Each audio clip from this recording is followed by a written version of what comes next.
Hi everyone, I'm Sam. I'm an alcoholic. It's like scary to look out at all these people. Usually I get up here and read and just like look straight down and don't look at the thousands of people in the room. Let's see, my sobriety date is May 6, 2012. I have a sponsor who has a sponsor who has a sponsor. My home group is the best home group in the world, and for those of you who are not members, this is it. So I'm supposed to do what it was like, what happened, and what it's like now. It's truly a miracle that I'm standing in front of you guys today, not only sober, but like as an active member of my life, of this home group, and where people ask me to do things like this. It's truly a privilege and not something I ever thought I would be doing, that's for sure. So I suppose I will start at the beginning. I was born in Long Island, New York. I'm an only child. Lived with my parents there until I was about 7 years old. I lived on a houseboat, which was pretty cool. That was like a interesting little, like that was my normal childhood, to not have a backyard, to be like fishing and doing like stuff on the boat all the time. That was a lot of fun. Whenever, like I said, I was like 7, and my family, like my cousins and my aunts and uncles, all moved to Wilmington. And I think like this is one of the times that my alcoholism presented itself when I was a kid. That was like the biggest deal in the world to me. I threw the biggest fit. I thought I would surely die without my cousins. So I like to think that I'm the reason why my parents decided to move to North Carolina. It was probably a whole lot of other stuff, but being the good alcoholic that I am, it was my 7-year-old will got everyone else down here. When I was a kid, everything was like a big deal to me a lot of the time. I was very sensitive. Like I said, I was an only child, but like if dinner wasn't ready exactly when I wanted it to be, I was sure I was going to starve to death and everyone was going to eat my food. I'm throwing myself on the floor, having tantrums, which I still do a little bit. That has not changed. I was a pretty good kid. My dad was like the disciplinary. I think I never got a chance for him to tell me that he was one of us, but in my opinion, he was one of us. I remember him drinking when I was a kid, and he was always very unpredictable. Him and we could be like the best of friends, out doing stuff all the time, like, playing. He always said I was a son he never had. I was a little tomboy. And so we would have like good times like that, playing catch, whatever like or dads and daughters do. And then sometimes he would be really mean, very unpredictable. He would drink, and I knew when I saw his drink that I didn't know what to expect. So that was, I guess, I grew up in an alcoholic household. I never really thought about it that way before until I came here. That was just kind of the norm for me. But now I know the chaos and, the fighting, everything like that was part of a normal alcoholic upbringing, I guess. So I was always a pretty well-behaved kid because my dad was scary dad. I made good grades in school without really trying. I did what I was supposed to do. I played softball. I was very, very into softball. In like elementary school and stuff, I was like in advanced classes, winning awards, stuff like that, won poetry contests. I was always doing stuff like that, and my parents were so, so proud of me. My dad would put all my stuff up on like the mantle and call all his friends and his brothers and brag about how good I was and how I was going to be a doctor and make them all this money and stuff like that. And my family, always had really, really high hopes for me. I remember from the time I was really little, my aunts and uncles telling me that I needed to be a doctor or a doctor's lawyer or something like that, when just something that I could make a lot of money doing. And I knew that that wasn't really what I wanted to do, but I would just, yes them to death and whatever. So people always had very high expectations of me. Let's see, when I was in 6th grade, my dad was always, he was sick a lot. He was home on disability when I was younger, and that was just that was normal to me. I never remembered him being at work. That's just how it was. My mom went to work, and my dad was home with me.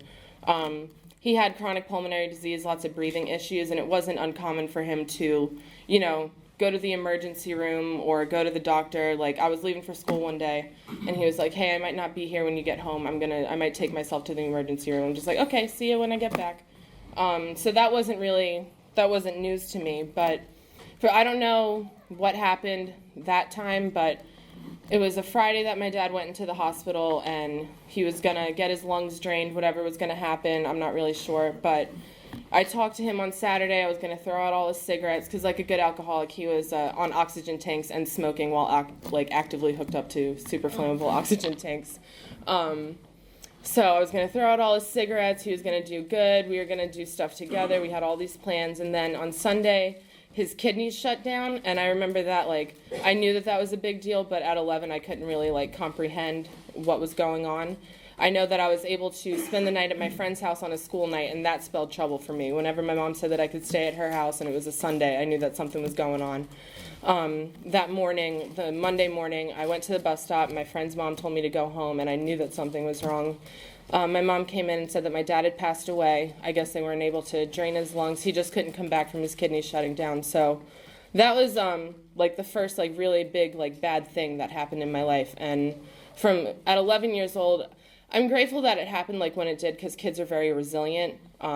Like now being here 13 years later, I can't imagine what my life would be like with my dad here, because he's been gone for so long. So it was tough at first, though. I mean, tough at first for sure for me and my mom, her with her broken heart and me trying to just figure out my new life. It was very, very strange to just be me and my mom, and to have her be the disciplinary, go to work, make dinner, her doing like the single mom stuff. And I kind of knew that since my dad was gone, I could start to get away with stuff. And that's when I started like acting out, I guess. I'm sure it was just like, my dad just died and I was being like 12 years old, rebellious. I started getting in a lot of trouble in school, mouthing off to teachers all the time, hanging out with a lot of kids who, to this day, all of this, like the majority of those people I started hanging out with in middle school, who I continued to hang out with through high school and everything, are in some stage of this disease for sure, whether they are in recovery, active addiction, in jail, on probation, or dead because of this disease and the actions that this disease caused them to do. So I was not hanging out with a good group of people, just getting in a whole lot of trouble, mouthing off to my mom all the time. And I know that she was going through a hard time too, and I just was not making it any easier for her. I was definitely not the easiest adolescent to have in the house. But when I went to high school, things started to look up a little bit. I joined the marching band, and I was like super, super into marching band. And I always say that if they're like professional football teams had professional marching bands, that's what I would do with my life, because that's how much I love marching band, and I'm not afraid to say it. So I joined the band, and I was very, very involved in band. I had like rehearsals 5 nights a week, competitions on Saturdays, football games on Fridays. That was what like my like first semester of every school year that's what I was doing. I had my cousin was in band with me my freshman year. I was very, very close with her, hung out with all her friends. They were all seniors, so I was always like 13, 14 years old hanging out with 17-year-olds, 18-year-olds. My mom would pretty much let me do whatever. If I was like, hey, I'm going to go with my cousin Claire to do this, if I was with her and her boyfriend, I could pretty much do whatever I wanted, even though it wasn't necessarily appropriate for a 13-year-old to be at a bar listening to live music where people are drinking and everything. I'm sure I didn't tell her that's exactly what was happening, but that's what I was doing. Pretty much from like 13, 14 years old on, I started hanging out in downtown Wilmington a lot. There's a lot of live music there, and there's a lot of places where you can go and be underage and like go in and like see the bands and everything. And that's what it was about at first. And then I started like trying to sneak beer. I would put chapstick on my hands when they'd give me the X's, but I'm like have braces and frizzy hair. No one's going to serve me beer. But I forgot to even say the first time I ever introduced any like substance into my body, I was 12 years old. I smoked pot for the first time, and I loved it. From that point on, that's what I wanted to do like 100% of the time. But it's pretty hard when you're 12 years old to get stuff like that. And now when I see kids who are 12, I can't imagine like me running around being 12 years old. I'm like, that is a child. Like, what was I doing? But from that point on, I wanted to drink. I had a serious goal to get drunk. That was my, like, I smoked, like, took, like, one hit of the joint and was like, well, now I want to get drunk. Like, already moving on, trying to do bigger, better, whatever, badder things. I've always wanted to, I don't know, I've always been kind of like a rebel, I guess. I've always wanted to just, people always talk about how they, like, didn't feel a part of, and that was never really, like, an issue for me. I remember, like, specifically not wanting to be a part of. I didn't want to be a part of the popular crowd. I didn't want to do all the things that everybody else was doing. I wanted to be like this like bohemian, artsy little hippie doing whatever I wanted all the time. So that's pretty much how I lived my life for like 10 years or so. doing self-will run riot, doing whatever I wanted, whenever I wanted, with whoever I wanted, all the time. Even though I was very active in band, I was still drinking and using any chance I got, buying whatever I could, not even knowing what it was, from random people at school. I was drunk at school a lot. The first time I ever drove for driver's ed, I drank before I went to school, which was really stupid. Should have been like telltale sign of what was to come. So I was even though I was like still making good grades, still active in the band and everything, I was kind of shying away from all like my good group of friends and my band friends who were doing like good things, and starting to hang out with those kids that I had started to hang out with in middle school and stuff like that. Let's see. When I was a junior in high school, I was made editor of the yearbook, and I was also the drum major of the marching band, which is like the conductor, for those of you who don't know. So I was like really proud of myself. I had like things going on. I had responsibilities. I was in like leadership roles. I was like, yeah, stuff is looking up. I can like do things with my life. I wanted to go to school to be a photographer, and like I said, I had this whole artsy bohemian life planned for myself. I was gonna travel the world and take pictures of everything, marry some other artist, have a million little hippie babies running around with no shoes on, making my own furniture. These were my plans. I used to like write in my journal. I remember feeling like so like teenage angsty and like walking around my neighborhood with my portable CD player, listening to like Joni Mitchell, and like just writing in my journal about how much I couldn't wait for my life to be so great. Just when I could drive, things would be better. When I got my license, everything would be better. I could do whatever I wanted. Things were not that bad though. But that was just my perception of it. When I was a senior in high school, I started dating this dude. I was like 17 and he was 21, which was perfect for me because he could get me all the liquor, all the alcohol that I wanted. He had his own apartment with a bunch of other guys who all were drinking and doing stuff like that all the time, and it was like the perfect environment for me. That's exactly what I was looking for. So I started, needless to say, the more I started drinking, the less I started going to school, the less I started showing up for things that I needed to do. I would not show up to band, show up to rehearsal an hour late, and I'm like the one who's supposed to be conducting. That was already like this disease showing up in my life, taking control and making things like making my responsibilities fall to the wayside, or me letting my responsibilities fall to the wayside. I was accepted to ECU, and the second I got the acceptance letter, I knew I didn't want to go. That was the only school I applied to. That's where my cousin went to school, and I had gone there and visited her, and that's what, like, for a while I was sure that's where I wanted to go, but as soon as I got the acceptance letter, I was like, I don't want to go to college. And I knew that, but I went anyways. I barely graduated high school through, like, the skin of my teeth. Even though I made good grades throughout my entire life, like, the second semester of my senior year, I just stopped showing up. I missed, like, over half the school year, and the only reason they couldn't, like, they had to let me graduate was because I already got all my credits the semester before. So and I ended up, like, failing band, failing yearbook as the drum major and the editor, like, just because I didn't show up. Because I didn't care. I wanted to do what I wanted to do, and school was not part of that. I went to ECU, and that was very short-lived. I got there, and I started drinking like a fish immediately. I would just like be sitting at home with my cousin, like watching Fresh Prince of Bel-Air, and we'd be like taking shots. It wouldn't even be anything exciting, just like sitting around getting retarded drunk for absolutely no reason. I stopped going to every class in like November. I just lived at school, and I was miserable the whole time I was there. I didn't make any friends. I only hung out, which is weird for me because I don't have a hard time making friends. So going to school, I guess I just was not into it. I hung out with my cousin and her friends, and that was pretty much it. And I don't know what happened, really, because like I said, I was really good at school. I don't know, college freaked me out. I don't know what happened, but I like made the excuse that I felt super, super guilty leaving my mom at home, that was a big deal, because for so long it had just been me and my mom, and my mom was like the best mom in the entire world. I'm sure a lot of people feel the same way, but it's true in my situation. My mom was the kind of mom that like everyone would come to the house, hang out, drink coffee, smoke cigarettes, which, she shouldn't have let kids smoke cigarettes, but she did. So we'd just sit around, and like my mom was everybody's mom. Everyone called her mom. She'd let like a couple of my friends like move in when their parents had kicked them out, stuff like that, which I'm pretty sure it was me just like walking all over her and like pretty much forcing her into letting these people moving into our house. But she was a kind heart, and she couldn't let anyone be out on the street. So Leaving my mom was hard, and I was like, she's so lonely. She was probably fine. That's what you do. You have kids, they grow up, they move away. So, but I made like this huge deal that I had to go back home to my mom. I couldn't concentrate on school because I missed her so much. It wasn't that, I was just lazy. I didn't want to do anything. So one time when I was at ECU, my friend called me and she was like, yeah, I'm at school and I just saw a flyer for, do you have a friend who has a problem with alcohol? And I thought of you. How's it going? And I was like, oh, that's so funny. It's not, she knew what was up.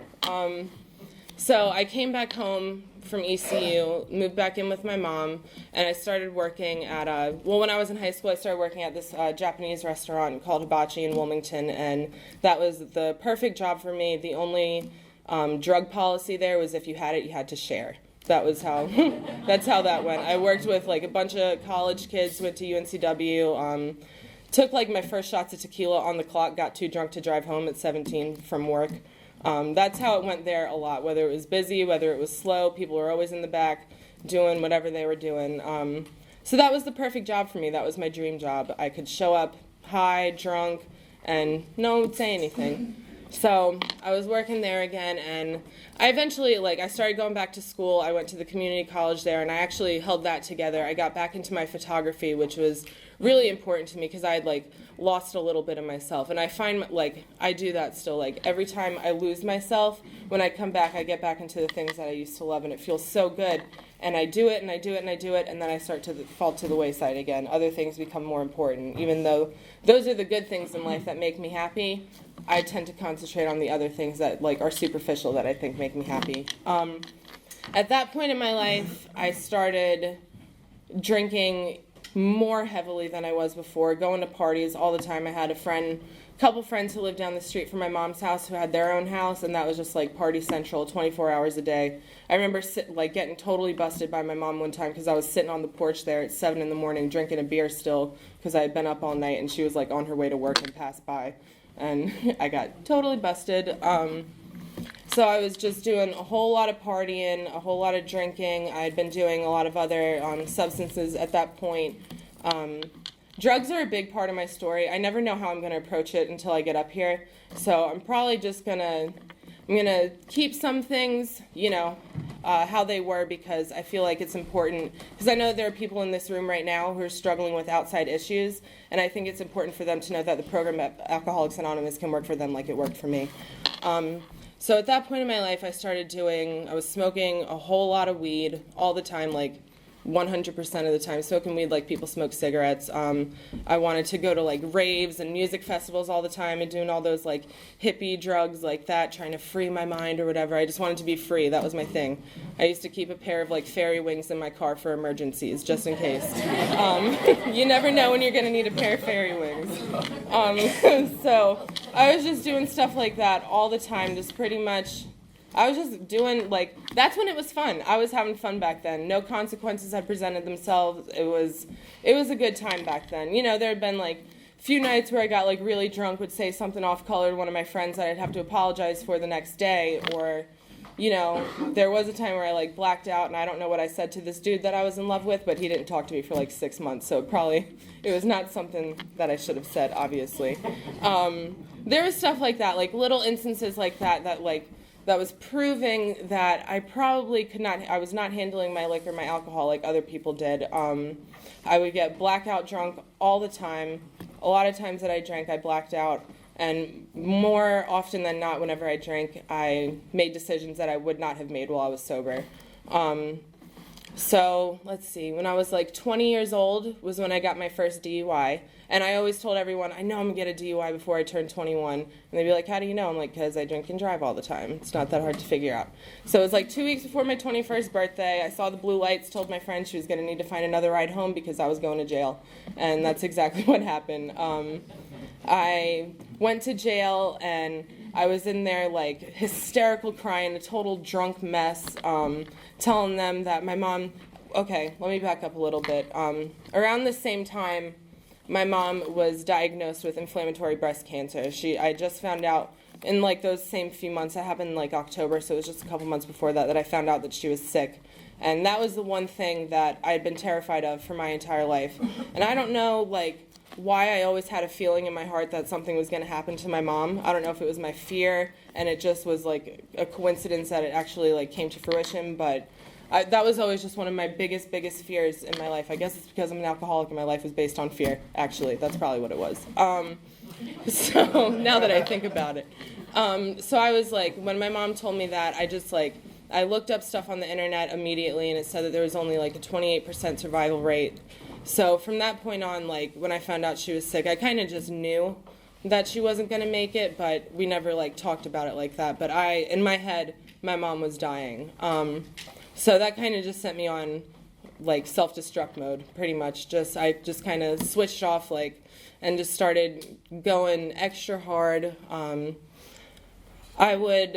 I like to think, like when I think back on it, I'm like, I was so good to my mom. I used to take her to the doctors all the time and to chemo and take care of her and stuff. And I did do some of that stuff, but I didn't do as much as I should have. And when I wasn't doing that stuff, I was not acting the way that my mom would have wanted me to act, and she knew it. So that was hard for her, like knowing that she was so sick and knowing that what I was doing was really hurting her and stressing her out, and it definitely didn't help the situation. So when I got my DUI, I remember telling the cop that my mom was going to die, that she's so sick, please let me go. I don't know why I thought that the cop would care that my mom was sick. He was like, well, you shouldn't be drinking and driving, and then you wouldn't upset her. And I was like, yeah, that's true. So got my first DUI, and that was like the first time I had gotten in any trouble. But I had some other friends who had DUIs, and I was like, okay, I made a stupid decision, never going to drink and drive again. I was like a PSA for like call a taxi. It's so much cheaper, $20 one night as opposed to like $3,000 over however many years, however much a DUI costs, which is a lot of money.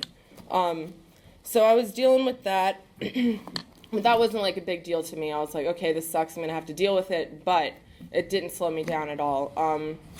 Around that time in my life, I started drinking less and doing other things more. I started doing pain pills at that time, which I had done before in high school, but at that point in my life, like they had just become very, very available. So I was doing that like all the time. I felt like I was so stressed out that I had way too many grown-up responsibilities for a 21-year-old girl, and I just couldn't handle it. I was like crumbling under the weight of all the things that I just knew were going to come. All the things that I had to do. I was like resentful towards my mom that she was sick, that I had to take her places, that she couldn't work, that I was stressed out about her not having money, me not having money. And none of this was her fault, And this is when I started, I really, really started getting angry with God at that point in my life. When I found out that my mom was sick, because she worked with handicapped kids. My mom was an angel. She wanted to be a nun when she was a kid. My mom was like a saint on earth, seriously. And so I was very, very upset with God. I'm like, how can, my mom was so strong in her religion and her faith, and I was like, how can someone who is so good get this awful, awful sickness? What has she done to deserve this? What have I done to deserve this? Why do I have to be an orphan? I already lost one parent. Isn't that enough at a young age? I was very, very angry at God. And, my mom prayed and prayed, and my grandma prayed and prayed for my mom to get better, and it wasn't working. And I knew it wasn't working, so I stopped bothering. I didn't even try at that point. Pretty shortly after I started doing all those pain pills, I was still drinking and everything all the time, amongst other things. Whatever I could get, I would do. I had a policy to never turn down free drugs, which then turned into a policy never turn down any drugs. I just wanted to try everything, experience everything, go harder than the boys. That was my thing. I just wanted to look like this little, BA doing stuff all the time. Sammy J the BA. That's what I wanted to be. I had this reputation that I had to uphold to myself. So I started dating this guy who, in high school I knew him, and all my friends who I hung out with then, who were not very good citizens, said that he was too sketchy to hang out with. That's how sketchy this dude was. And he was too sketchy at one point to hang out with, but once I started getting into things, I was like, oh, it seems like a good idea to hang out with him. So we started dating, doing whatever we were doing, and pretty much this dude just used, bought, and sold heroin all day long. That was what he did. He didn't have a job. That was just his 24 hours a day. That's what he was doing. So that's what I was doing. If I wanted to hang out with him, that's what I had to do. And I soon figured out that was cheaper than the pills I was doing, and that's what I wanted to do. Now let me say this, I didn't think that I had a problem with anything like that. I thought I was just doing it casually, even though I would pass out for 2 hours, wake up, throw up all over myself in front of everybody, and just go on like nothing happened. That's not normal, by the way. I don't know if anybody knows that, but that's not normal. At that point in my life, I got introduced to needles, to doing like my drugs intravenously. One of my friends told me right before I did it for the first time that using a needle was like driving a spaceship towards a black hole. There's like a 99.999% chance that you won't fall in, and like a 0.00, or that you will fall in, and a 0.001% chance that you won't. Are you sure you want to do this? And I was like, yep, go for it. And from then on, if it was water soluble, it was going in my arm. Didn't matter what it was. I didn't think I was an alcoholic. I shot up vodka. Who does that? Who does that? That's like just for fun, just to do it, I guess, because it's so fun. So that's pretty much what I was doing for the next 2 years. That's what I started doing. My mom was getting progressively worse. She got worse, and then she got better. She was able to go back to school, like to work at one point. And things started looking up. She got her hair back. She started looking much healthier. I started feeling better about things, but I had gotten myself into this whole mess, and at that point, I had already gotten to the point where if I didn't do it, I was sick. And so once it gets to that point, you no longer have a choice. Once you start using a needle, really, you no longer have a choice. It is no longer a casual habit, and it runs you. So I was trying to hold everything together, hold school together, hold my job together, hold my mom together, while juggling this huge monkey on my back all the time. A lot of my friends that I had been good friends with for like my entire life saw the path that I was going down, and I thought they like stopped hanging out with me, and my selfish, self-centered thinking is they're ditching me when I need them most. They're awful people. I don't need them anyways. But really, I was pushing them away because they weren't cool with the things that I was doing, so I was only hanging out with the people who would co-sign my stuff pretty much, who would just, I would hang out with people where everything we were doing was normal, that I wouldn't seem like, since everybody else was doing it, it didn't seem so sketchy and bad to me. So that's pretty much just how it went. I ended up losing my job at Hibachi because the narcotics department called my boss and said that I was selling drugs out of there, which wasn't true, but I could see how it looked that way. That was the second big deal. When I lost that job, I was heartbroken. I love that job. Still love that job. My boss was a really good person. He gave me a heads up on that. He could have not said anything because I thought the cops were totally after me for a long time after that, but nothing ever happened with it. But I tried to brush it off to my mom and to my friends. I was like, no big deal. I got another job within the same week. I was working at Flamin' Amy's. So I was working, and I stopped going to school at that point. I was like, my mom is so important. It wasn't my mom. I didn't have time to do school and to get drunk and to get high. That's what it was. So school out the window.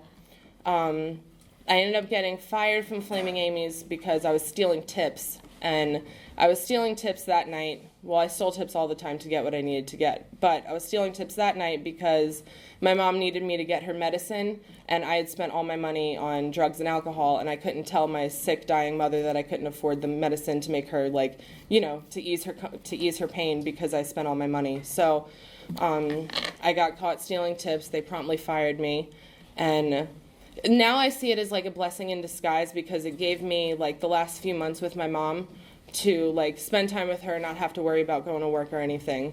It was around that same time my mom had gone to the doctor. She broke her knee, and the doctor was like, have you been dizzy? And she was like, no. And I was like, yeah, you fell down and broke your knee. Did you forget? And they gave her a brain scan, and her cancer had metastasized into her brain. She had 9 tumors, and that was in August, the end of August. In October, let's see, my mom she got really bad really, really quick. She wasn't so bad the end of August all through September. I mean, she was sick, but she was okay. Once it got to October, there was 1 week where she just, I don't know what happened, but things got really bad. I ended up making her go to the hospital. I wanted her to go to the hospital one night, and my uncle came over to take her and then decided that she didn't need to go, and then they went and took her the next day while I was out getting what I needed to get, and I was very upset about that because I wanted to look like the good daughter who made the good decision to take my mom to the hospital, but also I'm the good daughter who left her dying mother at home to go get drugs. So she was in the hospital for just a few days, and hospice set up the room at home and everything because there was no amount of like medicine or chemo or anything she could get to make her better at that point.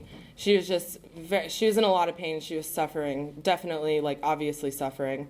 My mom got to spend one last night at home with, my grandma was there, my mom's best friend since she was 16, me and our dogs, and she got to spend one last night at home.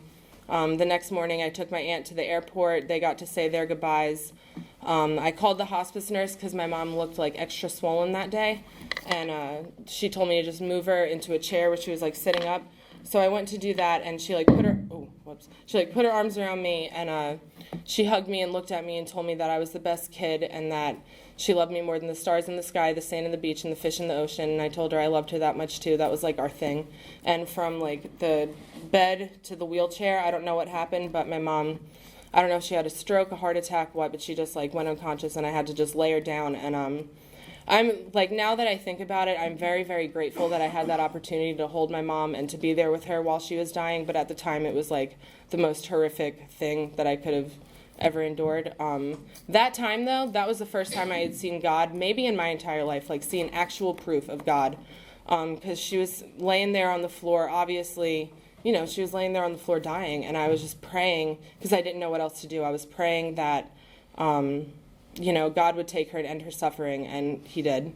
So I was very, very grateful for that. And that was like, I remember recognizing that God did that, and then the second that it was like done, I went to the bathroom and I had to do what I had to do. I couldn't even wait till they had my mom's body out of the house. It was just, I can't even really put into words like the kind of pain I was feeling, and just, I didn't know what to do with it. I didn't know how to make it stop, and no matter what I did, how much I drank, how much I used, there was nothing I could do to still that pain. So pretty much, I guess I gotta get this show on the road a little bit. From then on, like my mom's funeral, all of that was a blur. My family, my aunt and my grandma were staying at my house. They ended up finding like needles and stuff, and I had like some friends come over to bring me what I needed, and they were like, we don't want these people in the house, and I told them they could leave because it was my house. I let my grandma and my grandma and my aunt, who just lost their sister and their daughter, just go to a hotel after seeing their granddaughter like finding needles, and I just didn't care. Selfish and self-centered. I did not care how they felt. I needed to do what I needed to do, and no one was going to get in my way. After like all the family left, I was in my house, my mom's house, by myself. That's where I lived until I came to the halfway house, really. I was by myself. I didn't have anyone to be accountable to. My family would call, they'd come over, I wouldn't answer. I would sit with my back to the front door so they couldn't open it and they couldn't see me through the windows because I didn't want to talk to anybody.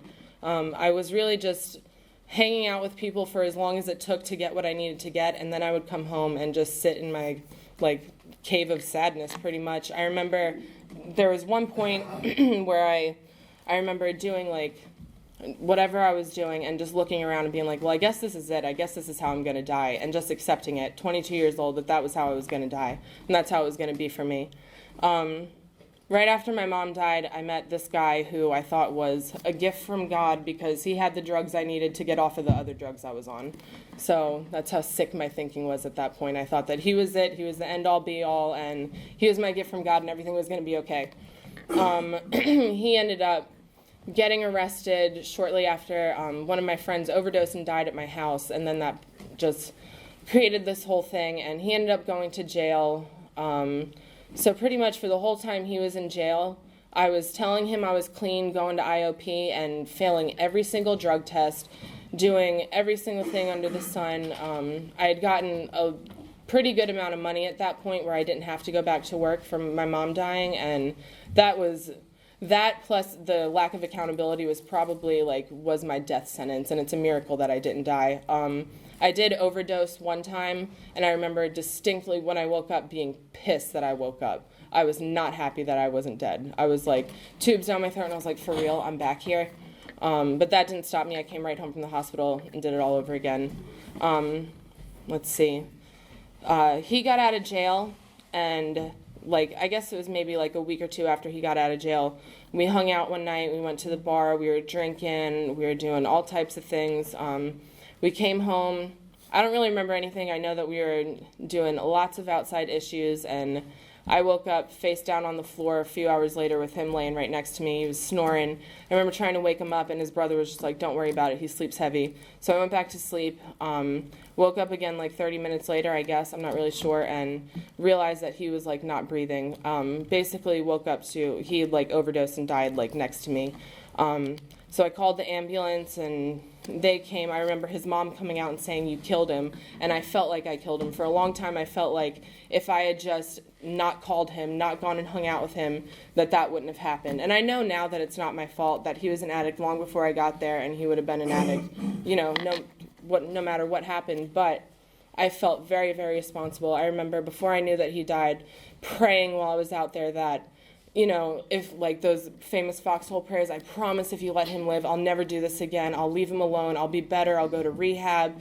And that's not how it worked out. I ended up getting charged with felony possession. I got a bunch of charges, and the detective who took me into jail made me show the magistrate my arms, which was like the single most humiliating moment of my life, I think. And I told the magistrate that I was a drug addict and an alcoholic, and I wasn't a criminal, and I fully intended to go to rehab, and for whatever reason, he believed me. I think, I don't know, by the grace of God, he believed me, and I was able to go to rehab and not have to be in jail. So that was on a Sunday, and then the next Sunday, I was in treatment. I went to First Step in Monroe, and that's where I came back to life, really. I just had the privilege of going back there this past week to tell my story, and it's amazing to go and, like, to remember, like, the feelings I felt there. Like, the first few days were awful, no doubt, like, detoxing. It was terrible. It was awful, but I know I never have to feel like that again. That was the last time I have to be sick like that, and I'm so beyond grateful for that. I really just came back to life there. I started to talk about my issues. I was there over Mother's Day, which was really important to me, because if I had gone to rehab when people had told me that I needed to go, like while my mom was still alive or right after she died, I probably would have been out on Mother's Day, and I probably would have killed myself either intentionally or unintentionally. So I think I was exactly where I was supposed to be when I was supposed to be there. I firmly believe that now. When I was in rehab, my counselor there convinced me to go to the halfway house here, and it seemed like a good idea because I didn't really have any other options. I had my mom's house I could have gone back to, but while I was in treatment, my family decided that I was not going back there. They packed up my house for me. I remember telling my friends, like, I don't know if I'm coming back to Wilmington. I went to rehab absolutely not knowing what the next step in my life was going to be, and I was okay with that because I wanted to get out of the hell I was living in so bad.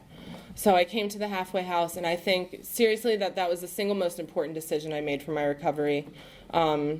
I knew that, like, the whole time I was in treatment, and a little bit when I first got to the house, I wasn't sure if I wanted to stay sober. I knew that I didn't want to do the things I was doing anymore, so if I could just let that stuff go, maybe I could smoke a little bit, maybe I could drink.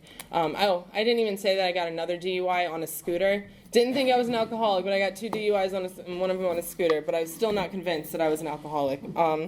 I remember when I came to the halfway house thinking, like, oh my God, I have to go to AA, I should be going to the other program, and I'm so, so grateful that this is where I came, because I know for me, it doesn't matter if it's a drink, a drug, whatever it is, if I'm using it to change the way that I feel, I have a problem. That's not how it's supposed to be. So in working with a sponsor and coming around here and seeing you guys, really just seeing like the happy, joyous, and free. I remember being like, they can't really be this happy. Everybody says that, but everyone feels that way, And I finally realized, like, that's what I want. They have what I want.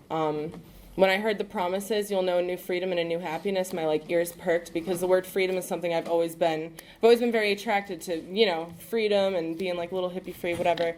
And I've never felt like that before in my life because I was a slave to alcohol and I was a slave to drugs. But now that I'm clean and sober and working these steps, this is where I feel happy, joyous, and free. This is where I found that freedom that I was searching for my entire life. I remember sitting in a meeting when I was like early sober, and the meeting was about like how early recovery sucks and it's the worst and you never want to do it again. And I remember it was like the first time I shared, and I was like, maybe I'm doing it wrong because it's pretty awesome for me. As soon as I started like working the steps, working with a sponsor, and coming to meetings all the time, doing the next right thing, turns out, makes your life so much better. I wasn't getting in trouble anymore. I was like happy. I was like genuinely happy for the first time in a really long time. I remember like living at my house in Wilmington and thinking that I just wanted to wake up in a place full of people who loved me. And when I went to the halfway house, that's what I got. Waking up in a place every day full of people who love me. And I know that I can go back there now, sit on that porch, and I'm still surrounded by people who love me. And I know that standing right here in this room right now that I'm surrounded by people who love me. Let's see. So the gifts of sobriety kept on coming. I moved out, and my biggest gift of sobriety is my little baby boy Carson. I moved out of the halfway house, and God just was working for me. You know, someone had an extra room. I wouldn't have had to pay that much money. It just all fell into place exactly how it was supposed to, around like the same time frame that I needed it to. I met this boy. I don't know if you guys know him, but he's pretty okay. So we were doing that, and then I got pregnant, and it was very scary to be pregnant, you know, and like, I'm like, oh my God, I'm brand new sober. I don't know anything about living life, but because I have this program and because I have a sponsor and women in this program, I like, when I freak out and when I'm scared, I know that people have my back. We are so incredibly blessed with so many like things, and we're so blessed with things and love, like people throwing me baby showers. We have more stuff than we could ever possibly need, and that's all because of this program. We wouldn't have any of that. I wouldn't have my sweet baby if it wasn't for this program. I know that I'm exactly where I need to be, where I'm supposed to be, because if, you know, as much as I wish that my mom was here to enjoy Carson and to love him as much as I do, and as much as I know she does, you know, it sucks that she can't be here. But I know that if she was here, I wouldn't be here. If my mom was still, if she had never died, I probably never would have came to the halfway house. I never would have met Jeremy, and I never would have had my sweet baby. And, you know, they say, like, before you get sober, if you, like, made a plan for your life, you couldn't, like, you'd be selling yourself short. And I have found that absolutely to be true. I could have never imagined that I'd be 23 years old, 24, oh my God, I'm 24.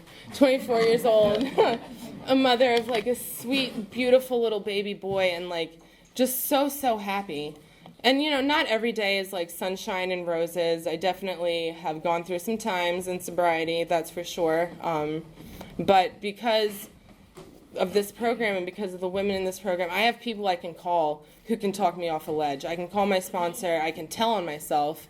You know, I don't have to. My first instinct when like something happened was not to pick up a drink, was to get on my knees and pray and ask God for help. And that's a miracle, because that thought never would have crossed my mind 3 years ago. This program has just worked wonders in my life, and I'm so grateful for it, and I'm grateful for the things that are to come, because I know I'm at a certain point in my sobriety right now where I need to step it up, pretty much. I've been like, okay, just had a baby, like getting used to that, but now I'm kind of getting into the swing of things, and I'm starting to feel a little crazy again. And it's like, it's proven itself to me time and time again that if you rest on your laurels and you don't do the things you're supposed to do, you will start to go crazy, because I did.